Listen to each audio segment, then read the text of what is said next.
Hey YouTube, Freedom for Kaz here, and we are out here at kazvswild 4. And as always, we do a lot of learning out here, a lot of teaching, and today I'm going to be teaching about how to make a homemade barbecue from using only things that are in the forest. So as you can see, I've got these two logs in my hand. These are actually part of a tree trunk, and I used my machete to actually trim these off. Now what I didn't do, I did not use any live timber. What I did was I went through and I found a freshly fallen tree, which is this one right here. And as you can see that this is freshly fallen. This is some kind of hardwood. I can tell by chopping it. It gave me a lot of resistance in going through it. And now my machete that I used, I know is not dull, but this is definitely a hardwood. You can also tell by the skin. I'm going to guess that it could be a young maple, which is probably a good guess. And the wood on the inside actually looks really clean. From what I've chopped off, I can see that there's no mold, there's no mildew, there's no mushrooms or anything, no parasites inside the wood. So I know this is going to be some good wood to use to make my homemade barbecue. So basically what I'm going to do is I'm going to continue chopping up these size blocks. And this is actually what's going to be ending up as my barbecue grill portion of the fire.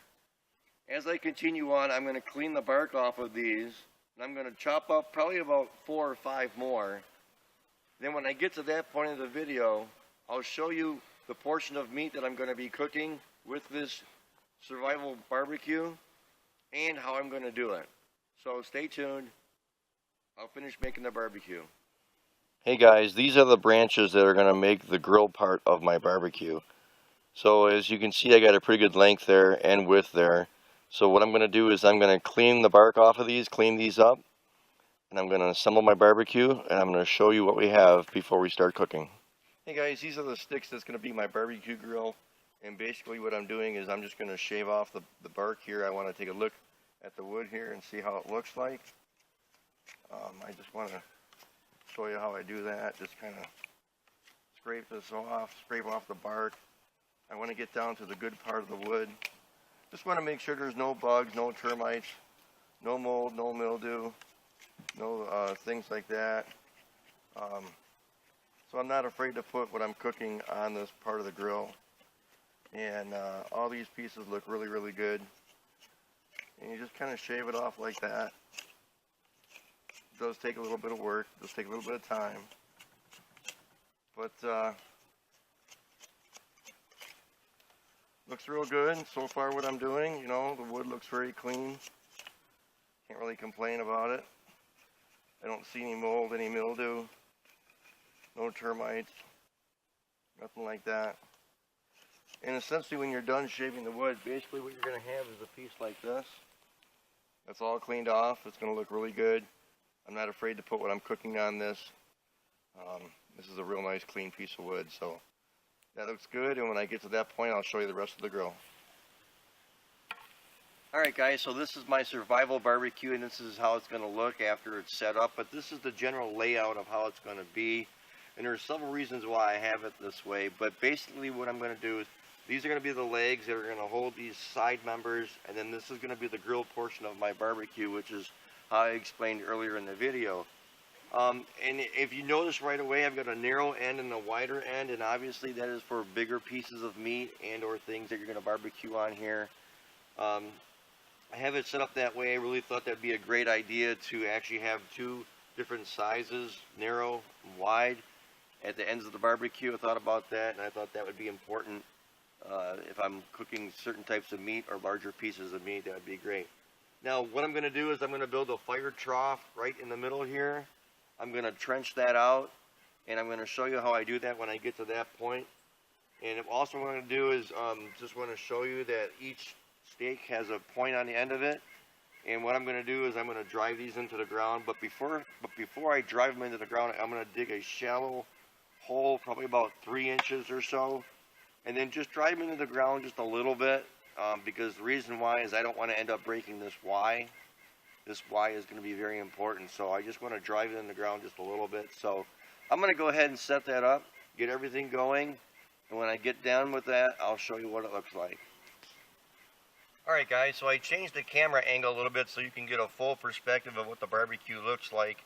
Here it is laid out. You can see I got about a good 12 inches from the ground to the top of the grill here. And underneath here I've got some wood planks that are in the trough, and that's what I'm going to burn to cook the food. And I just want to reiterate that this is not going to be a high heat fire.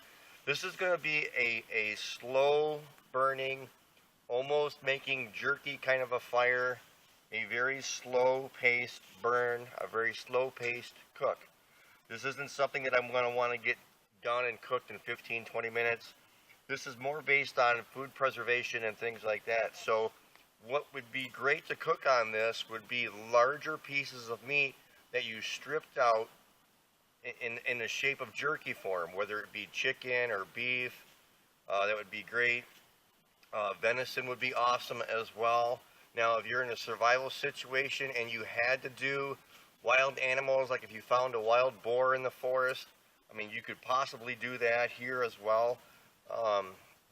You know, there's all kinds of things that you could do, but the key of this fire is slow roasting. That's what the key of this fire is. And to keep the fire at a slow roasting pace, I've got these hardwood chunks here that I'm going to use. And basically what I'm going to do is I break them down into smaller pieces, again, because I don't want to have a rip-roaring flame. I just want to have a slow roasting, hot coal fire. That's what I want, and that's what we're going to do. And I have a piece of meat that I'm going to demonstrate with you on how we're going to do that here today. Alright guys, so here we have the barbecue. Just wanted to give you a distance view of what the fire looks like. I got logs in there, and obviously you can tell there's a whole bunch of hots in there, and I got the hardwood in there in small little chunks, which is going to act like charcoal. And I got the beef on top. I'm going to add some carrots shortly here too. And everything's going great. Everything's looking real good. Just going to keep the fire really, really hot underneath, and really excited about how this is going to turn out. Alright YouTube, here's the barbecue, and it is looking really good. We've got a small flame underneath, and as you can see, the hots are really, really hot.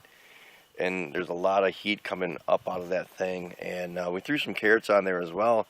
Thought, why not, you know. And if you notice right here where I split the bigger carrots, that's so some heat can pass through. Same thing with this one here. So some heat can pass through. And man, this thing is just doing great. Just want to kind of focus on the fire again. Like I said, we just got a very, very small fire down there with more hot coals than anything. And really excited about how this barbecue is turning out. It's a slow roasting process. And the beef that we have there is cut into 1-inch by 1-inch chunks. And again, because this is a slow process, we want to make sure that we're going to cook that meat all the way through and get it to the right temperature that we'd like to have it at today. So again, this is a great way to have a great survival fire. Again, if you're out in the woods doing survival, practicing survival, or if you're in a situation where you need to actually harvest an animal, here's a great way where you can just cut off long strips of meat, like the back loins or maybe a hip roast or something like that. Just some long strips of meat, and just make a barbecue like this. And just do a slow roasting process where you can actually preserve that meat for a few days, almost like making jerky in a way. So again, this is just a great survival practice to get out there and actually do it. And like I said, I'm really excited about how this is turning out. This is doing really, really good. And when we are done cooking all this, I will let you know and show you the finished product. Hey guys, just want to give you a top view of what we're looking at here. I actually turned over the beef strips and moved the carrots around a little bit. And man, it is sure cooking good, nice and slow, jerky style, and that's exactly what I was looking for. So this has been a successful survival barbecue, and I'm really excited. Alright guys, just want to give you a quick side view of what we're looking at here. And as you can see, the trough is underneath the barbecue, and it's a long trough, not very wide. Much longer than it is wide, so it's a narrow, long trough, and it's working perfect. Alright YouTube, it's been about 3 hours now, and everything is done. And man, that beef sure looks good. The carrots look great. We had a wonderful time cooking this meal. And as you can clearly see, it's done. And the barbecue is still intact. Didn't have any major problems. It was a very rigid survival barbecue. And again, just want to give you a side view as to what it looks like here. Again, we just got a nice trough with a lot of hots in there, a lot of hot coals. This was a low flame, high heat survival fire.